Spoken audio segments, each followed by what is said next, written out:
Welcome friends. இப்போ ஸ்க்ரீனில் பார்த்துக்கும்போது சூப்பரான ஒரு பொங்கல் பேனர் எடிட்டிங் எதாவது எப்படி மேக் பண்ணுறதை பற்றி பார்க்க போகிறோம். வீடியோ வந்து ஸ்கிப் பண்ணாமல் பாருங்கள். சேனலுக்கு ஃபஸ்ட் டைம் இருக்கீங்கன்னா சேனலை சப்ஸ்கிரைப் பண்ணிவிட்டு வீடியோக்கும் ஒரு லைக் பண்ணிவிடுங்க. இப்போ வீடியோக்குள்ளே போகலாம். இப்போ உங்கள் மொபைலில் ஃபஸ்ட்டு பிக்ஸார்ட் அப்ளிகேஷனை ஓப்பன் பண்ணிக்கோங்க. கீழே ஓப்பன் பண்ணிங்கன்னா உங்களுக்கு ப்ளஸ் ஆப்ஷன் இருக்கும். கீழே அதை செலக்ட் பண்ணுங்கள். செலக்ட் பண்ண உடனே உங்களுக்கு இந்த மாதிரி தான் வந்து ஷோ ஆகும். ஸோ இதில் ஆல் ஃபோட்டோஸ் ஆப்ஷனை செலக்ட் பண்ணிக்கோங்க. இப்போ நீங்கள் எந்த ஃபோட்டோ நான் பேக்ரவுண்ட் இமேஜ் வந்து கொடுத்துருப்பேன், அந்த இமேஜை செலக்ட் பண்ணிக்கோங்க. இப்போ இந்த இமேஜை செலக்ட் பண்ணிட்டு கீழே ஸ்க்ரோல் பண்ணுங்கள்.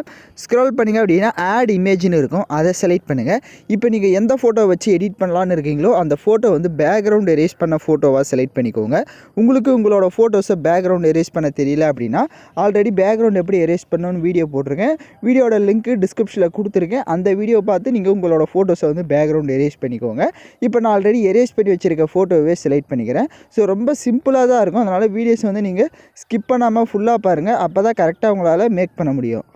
இப்போ ஃபோட்டோ செலக்ட் பண்ணிட்டு மேலே ஆட் ஆப்ஷனை கொடுத்துக்கோங்க. ஆட் ஆப்ஷனை கொடுத்துட்டு உங்களோட ஃபோட்டோஸை வந்து கரெக்டாக எந்த அளவுக்கு ஜூம் பண்ணுமோ அந்த அளவுக்கு ஜூம் பண்ணி இந்த மாதிரி செட் பண்ணிக்கோங்க. இப்போ நான் எப்படி செட் பண்ணியிருக்கேன்றதை பார்த்தீங்கன்னா தெரியும். உங்களுக்கு தேவையான அளவுக்கு உங்களோட ஃபோட்டோவை கரெக்டாக அந்த மாதிரி ஜூம் பண்ணிவிட்டு இப்போ மேலே பாருங்கள் எரேஸ் ஆப்ஷன் இருக்கும், அதை செலக்ட் பண்ணுங்கள். அதை செலக்ட் பண்ணிவிட்டு கீழே ஒப்பாசிட்டின்னு ஒன்று இருக்கும். ஸோ அது 100லே இருக்கட்டும். ஆட்னஸ்ன்னு இருக்கும். ஸோ அதை வந்து நீங்கள் வந்து ஒரு 40ல் வந்து கொடுத்துக்கோங்க. ஆட்னஸை வந்து 40ல் கொடுத்துட்டு இப்போ ஃபோட்டோஸை ஜூம் பண்ணுங்கள். ஜூம் பண்ணிவிட்டு இப்போ நான் எப்படி எரேஸ் பண்ணுறன்றதை பாருங்கள் கீழே லைட்டாக. ஸோ இதே மாதிரி தான் நீங்களும் உங்களோட ஃபோட்டோஸை வந்து இந்த மாதிரி லைட்டாக வந்து எரேஸ் பண்ணுங்கள். அந்த பொங்கல்ன்ற டெக்ஸ்ட்டு மட்டும்தான் ஷோ ஆகணும். ஸோ அதுக்கு ஏற்ற மாதிரி நீங்கள் வந்து எரேஸ் பண்ணிக்கோங்க. இப்போ நான் எப்படி எரேஸ் பண்ணுறதுன்றதை பார்த்தீங்கன்னா தெரியும். ஸோ அந்த பொங்கல்ன்ற டெக்ஸ்ட்டு மட்டும் ஷோ ஆகணும். ஸோ அதுக்கு ஏற்ற மாதிரி நீங்கள் எரேஸ் பண்ணிக்கோங்க.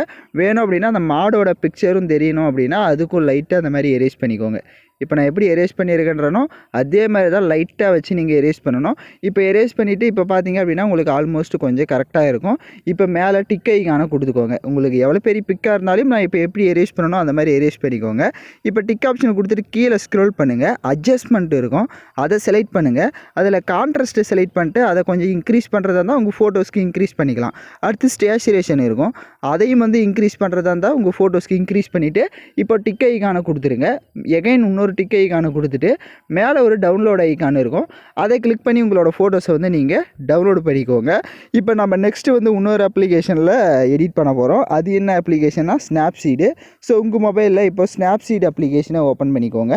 ஓப்பன் பண்ண உடனே மேலே ஓப்பன் ஆப்ஷனை செலக்ட் பண்ணிக்கோங்க. இப்போ நம்ம கடைசியாக பிக்ஸார்ட்டில் எடிட் பண்ண அந்த ஃபோட்டோவை செலக்ட் பண்ணுங்கள். செலக்ட் பண்ணிவிட்டு கீழே பாருங்கள் டூல்ஸ் ஆப்ஷன் இருக்கும், அதை செலக்ட் பண்ணுங்கள்.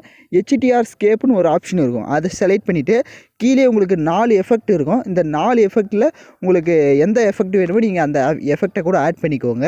இல்லை அதில் ஃபில்டர் ஸ்ட்ரென்த் ரொம்ப அதிகமாக இருக்குது, ஸ்டேச்சுரேஷன் எல்லாமே அதிகமாக இருக்குது அப்படின்னா அந்த மேலே இப்படி ஃபில்டர் ஸ்ட்ரென்த் உங்கள் கையிலே அப்படியே இப்படி ஸ்க்ரோல் பண்ணி பார்த்தீங்க அப்படின்னா உங்களுக்கு மைனஸ் ஆகிறதுலாம் தெரியும். ஸோ அதை வச்சு கூட நீங்கள் இது எஃபெக்டை வந்து சேஞ்ச் பண்ணிக்கலாம். கீழே உங்களுக்கு எஃபெக்ட் எல்லாமே இருக்கும், 4 எஃபெக்ட் இருக்கும். அந்த 4 எஃபெக்டில் எது உங்களுக்கு ஃபிட்டாக இருக்கும் உங்கள் ஃபோட்டோஸ்க்கு அதை கொடுத்துட்டு டிக் ஐகானை கொடுத்துக்கோங்க. இப்போ கொடுத்துட்டு கீழே டூல்ஸ் ஆப்ஷனை செலக்ட் பண்ணிட்டு மேலே டீட்டெயில்னு இருக்கும், அதை செலக்ட் பண்ணிட்டு அதை டீட்டெயில்ஸை கொஞ்சம் இன்க்ரீஸ் பண்ணிக்கோங்க.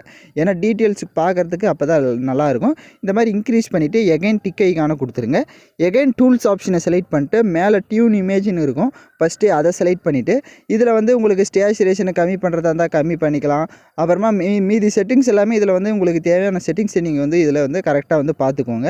அப்போ உங்களுக்கு இன்னும் நல்லாயிருக்கும். எல்லாமே பண்ணிட்டீங்க அப்படின்னா டிக் ஆப்ஷனை கொடுத்துட்டு கீழே எக்ஸ்போர்ட் ஆப்ஷனை கிளிக் பண்ணி சேவ் கொடுத்துட்டீங்க அப்படின்னா இப்போ உங்கள் கேலரியில் இந்த ஃபோட்டோ வந்து சேவ் ஆகிடும். ஓகே ஃப்ரெண்ட்ஸ், இந்த வீடியோ பிடிச்சிருந்தால் லைக் பண்ணுங்கள், ஷேர் பண்ணுங்கள், சப்ஸ்கிரைப் பண்ணிவிட்டு கூட இருக்க பெல் பட்டனையும் கிளிக் பண்ணுங்கள். அப்போ தான் நம்ம சேனல்ஸில் போடுற எல்லா வீடியோஸோட நோட்டிஃபிகேஷன்ஸும் உடனடியாக வரும்.